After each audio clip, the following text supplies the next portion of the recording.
You want to listen to a podcast? By who? Georgia GOP Congressman Doug Collins. How is it? The greatest thing I have ever heard in my whole life. I could not believe my ears. In this house, wherever the rules are disregarded, chaos and mob rule. It has been said today, where is bravery? I'll tell you where bravery is found and courage is found. It's found in this minority who has lived through the last year of nothing but rules being broken, people being put down, questions not being answered. And this majority say, be damned with anything else. We're going to impeach and do whatever we want to do. Why? Because we won an election. I guarantee you, one day you'll be back in the minority and it ain't going to be that fun. Hey everybody, welcome back to the Doug Collins Podcast. Glad to have you with us today. Today we're going to dive a little deeper. I promised on Monday we would dive a little deeper into the Israel situation and some of the stuff that's going on, and also the connection back to the United States. There's a lot of people that still have, the doubts about where we are in the world, and I understand that. If somebody's been in the military for 22 years in the Air Force and been in Iraq and been in places, this idea of us always having to be the one to go sort of be the world's policeman is something that I'm not a fan of, but also at a certain point in time, we do, as the main superpower in the world. Now we do have China growing as a peer and Russia not so much, but China in particular. This is all something we have to deal with.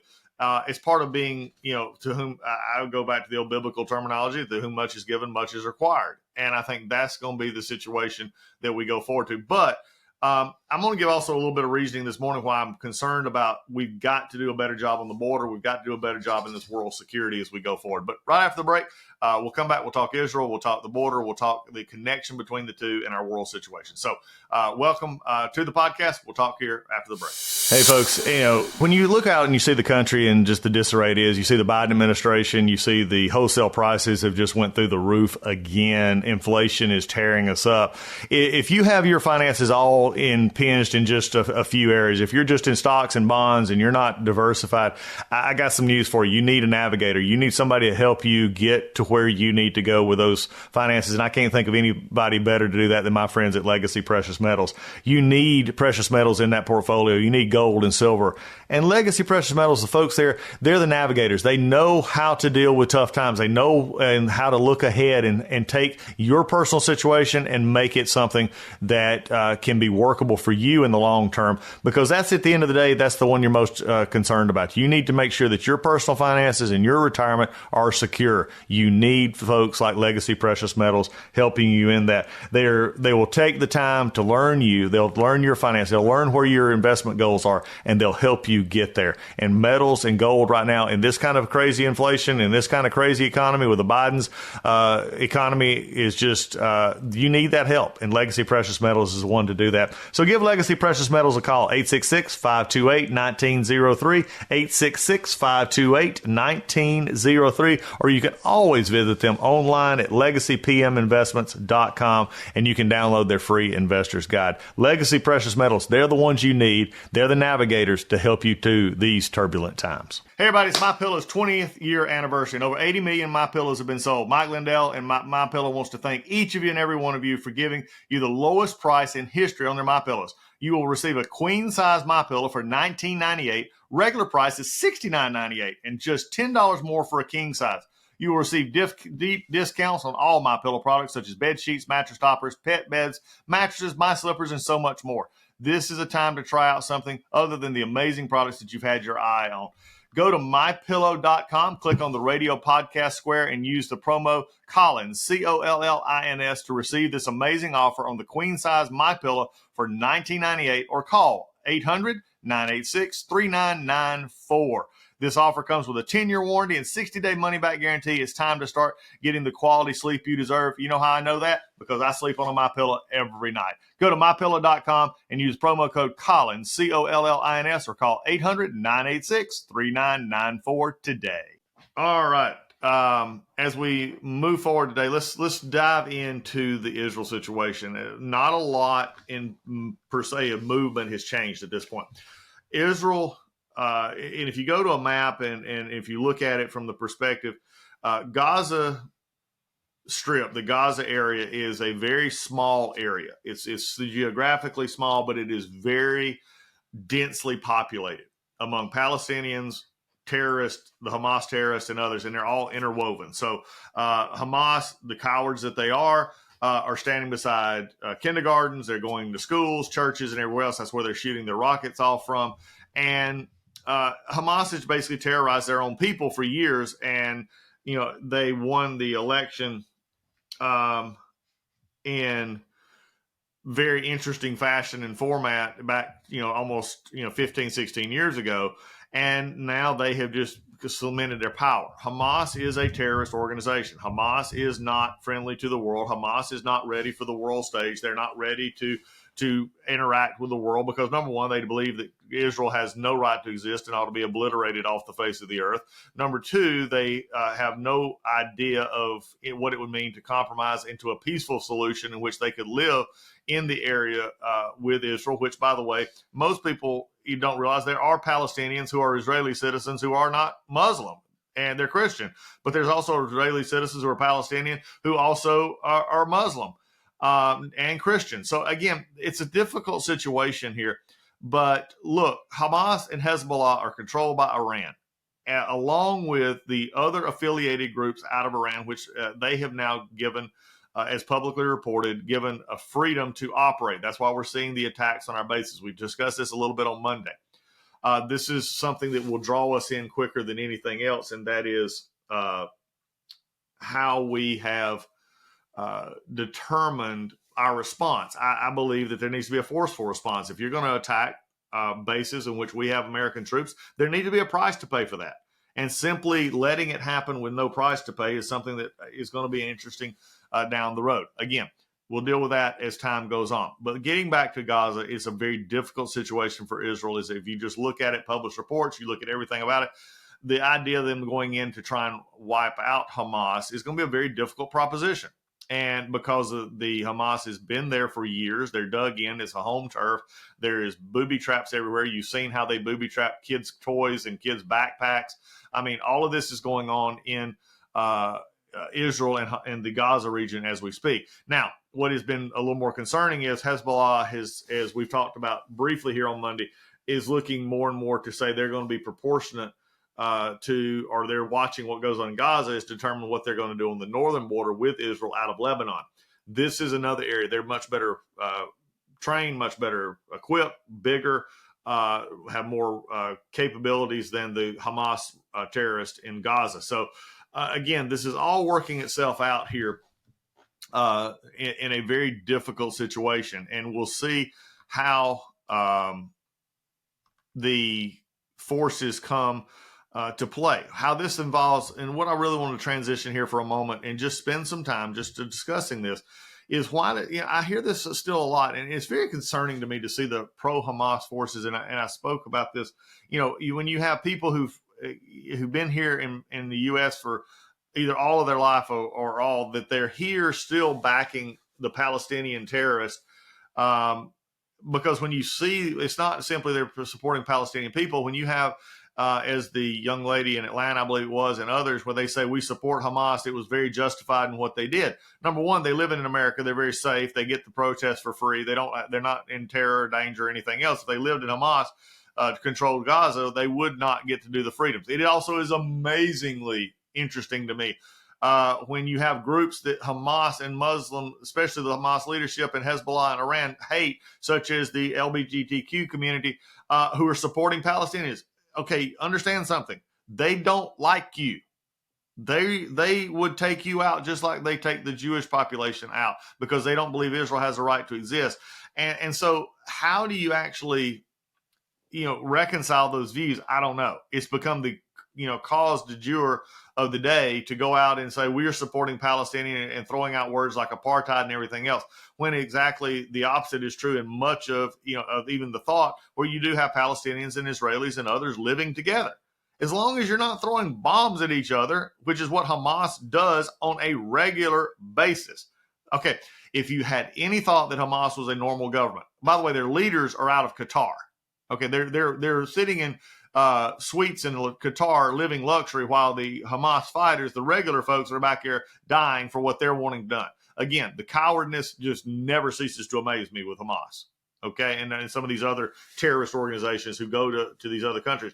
My question for Joe Biden is, why are we allowing, and not pressuring some of these who are these leaders in these other countries while they're harboring terrorists?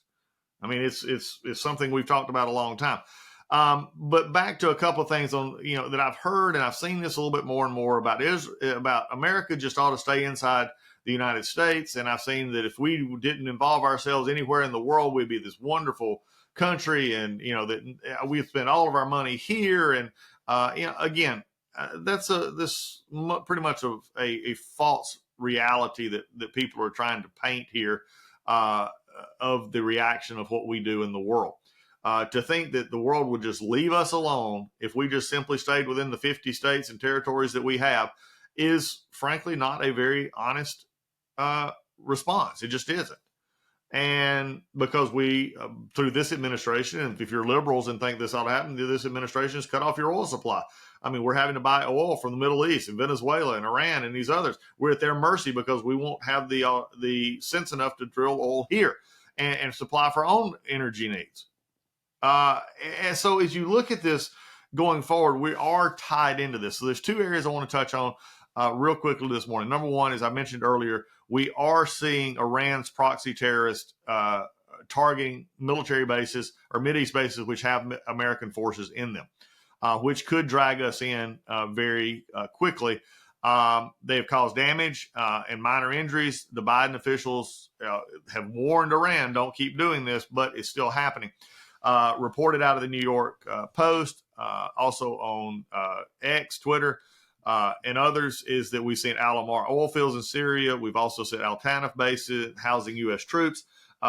This is publicly reported stuff, and this will be a concern as we go forward with Joe Biden and how he responds to this, because this will be the quickest way to get us involved in a more kinetic way, actual fighting way, is if they continue these little proxy groups who are nothing but Iranian puppets, who have been freed up by Iran. The Quds forces in Iran control everything they do. They will not move unless they say move, and they have given free rein to some of them to act as they see fit. So this is Iran. Don't try and say it's not. If you are, you look foolish. They're directing this. And at the same time, you have the Biden administration wanting to deal with Iran, give them deals on nuclear deals, free up monies and everything else. It boggles the mind on how that's actually a satisfactory answer to what's going on with Iran, who is, in my opinion, then you've got Afghanistan in that area is one of the most unstable regions in the world. Afghanistan is becoming, a souped-up terrorist operation now, because they're going to become a safe haven and have been a safe haven for Taliban, ISIS, any of these fighting forces that have been there, because of what the equipment the Afghanistan army left that we had gave them, that they just turned over without a fight. And this will come back to be a problem. I know everybody talks about China, everybody talks about Russia, but folks, if you take your eyes off of the Afghanistan, Iran, Iraq, Syria, Jordan, Middle East area right there, you're making a huge mistake. Yemen and others, because this is exactly what is going on, and we need to be aware of it. So if they're attacking us, this could drag us in. The other area that we need to be concerned about, and why I believe it is very important for us to have these conversations as we go forward, is the simple fact that we are at risk too. I know that our immigration system is broken. Okay. I'm one of the first to admit our immigration system, our legal immigration system is broken.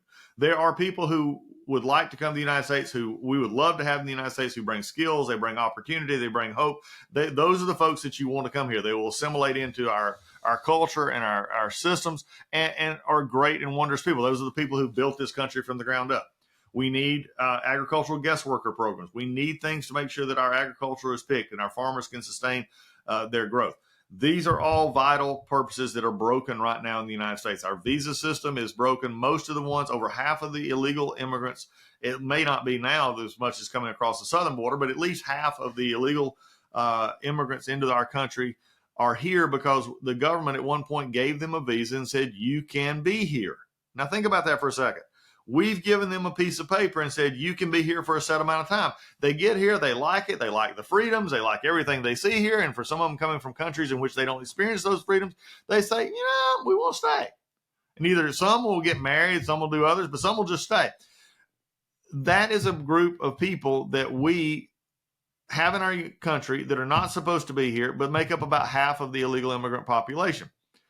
The other illegal immigrant population is crossing over our borders. Very few from the north, but the ones from the north, but all mostly from the south. Now, in the south, the numbers have been jaw-dropping under the Biden administration. Biden administration says they're doing everything. We've had Tom Homan's on here. We've had others on this program to talk about this. But what we're finding is that this is it's just a lie. When you tell people come here and everything's going to be okay, then the people are going to come. I mean, it's just like if you open the door, they will come, and that's exactly what they're doing. Our U.S.-Mexico border is where this is really finding itself out. Over the past few years, we've had almost every country in the world has been represented at our southern border. So do not let the Democrats spin line that this is just about Mexico and the Central American countries. No, it is not. We have Venezuelans, we have Cubans, we have people from the Middle East. They're all coming through our southern border. Why? Because they know they can get through it. And if this is a concern, when you have the Hamas terrorists, the Hezbollah terrorists, you have the Al-Qaeda fighters, you have ISIS fighters, you have all of these going on, and we have 2 million plus gotaways in which we don't know where they are, or who they're from, or where they came from, or what they're wanting to do here in the United States. And we're starting to see the Palestinian, we're seeing these revolts and these protests on campuses and in our streets and everywhere else. You're seeing Palestinians beating Israeli U.S. citizens. We're seeing Jews being ostracized. We're seeing Jews fearful on college campuses. This is all coming from who knows what. Are there areas in which we have a perspective of these terrorists in the United States with cells that could be looking to broaden this conflict that is right now centered in Israel and the Gaza region and the north, the Lebanon Hezbollah? CBP, San Diego field office just this week sent out an internal intel bulletin last week that said alerting its officers to Hamas, Hezbollah, and Palestinian Islamic Jihad foreign fighters inspired by the Israeli conflict may be encountered at the U.S. southern border. And it gives officers instruction on what to look for. Single, military-aged men under undetermined travel plans. You're seeing this as well. Some will scream, you're targeting them. No, it's being safe. It's being cautious. It's doing due diligence. It's making sure that our communities are safe. Because here is the problem. If they are coming here, and at this point, unfortunately, we have no reason to think that there may not be, maybe it's the best way to put this, terrorists already here who are either waiting calls. Remember, if you don't think this can happen, just think back to 9/11. We have to be in due diligence. So for everyone who believes that this is not their problem, not something that is going to affect you here in the United States, this is something else. It's somebody else's war. Why are we worried about somebody else's problem? Then I'll simply just turn to you and say, look, they are here. And imagine, God forbid, something happens here. Something happens here. Again, this is why the southern border is so important. This is why having a strong international presence is important. This is why we are entangled, if you would, worldwide, because our international business, our international energy sources, these are all things that, again, we've not made preparation to handle completely on our own. If you don't believe that, look at what happened in COVID when we had Chinese factories and others that were shut down that we couldn't even get pharmaceutical products from. We couldn't get the ventilator products. We couldn't get the things because we become too dependent on foreign sources. And we're not still doing the right things to make sure those jobs and those equipment come back to the United States. We've done some, but the Biden administration has not followed through. And we are still losing this battle to on our supply chains and others to those across the world. Energy, again, as I mentioned earlier in this podcast, is a huge issue that we have to deal with. That we've got to go to these terrorist funding organizations such as Iran, which also keep the price of oil jacked up, which is why they have so much surplus income. To fund these terrorists who rape and murder and behead babies. and rape women and kill people indiscriminately. This is what we're dealing with. We're not dealing with a bunch of freedom fighters who just stand out and peacefully march like the civil rights movements here in the United States. These people actually are killing people and saying we want to destroy the Israelis and have the Jewish state no longer exist in the face of the earth. Why does it matter? It matters because it's coming home. It matters because there's the possibility that we, through an open border and a Biden administration who doesn't want to take responsibility and falsely claims that they're illegally putting people in the United States, have been the ones that are going to fight these battles going forward. We've got to make sure that we're important. I know this is a sort of a downer podcast. I know this is one in which you don't want to talk about many times. But folks, if we don't solve these problems, if we don't look beyond who we are and where we're at and stop the idea that we can live independently from this world. Now, do we need to be involved in any conflict? No. I mean, here's an interesting part. We're not involved in every conflict. There's conflicts all over Africa right now we don't really get involved in. Mainly because of when you look at international interest. But when you get to Israel, the strongest democracy, peace-loving nation in that region, surrounded by people who want to take them off the map, you've got to understand that this is just not something that you can continue to look at and say, well, if they lose, they lose. If they win, they win. No, this is something that has to really be, taken in small bites and said, okay, what can we do? And also when it comes down to whether they're attacking our own interest in the region, not only facilities, but people as well, that's when this thing becomes more than we need to debate about. Is something we got to have. Now that ties back into something that hopefully the Republicans are going to have a speaker nominee by the time you hear this tomorrow today on Wednesday, and say if they can actually get 217 votes. I will say that from the early goings on this, it doesn't seem like that's going to happen, but hopefully they'll all come together. We'll see how it works as we move forward going into the next round of this. But why does that matter? It's because right now you can't do anything about the border. You can't do funds. You can't cut off funds. You also have issues of getting money and other things to Israel. The CR is not workable for our military, folks. Now, is there plenty of things that probably need to be changed within the funding structure of our military? Yes. As someone who's in it, I'll say yes. But we've got to be careful at how we do that, because if we don't do it the right way, then we put our own safety at risk. All of these things to say, number one, we've got to support Israel. We have to support and be careful of our own interest in that region, especially our men and women who are serving over there and the physical interest we have.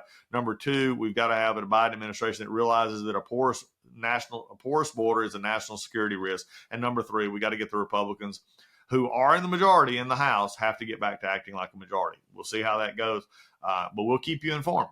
Next up here on the Doug Collins podcast, we'll keep you going as well.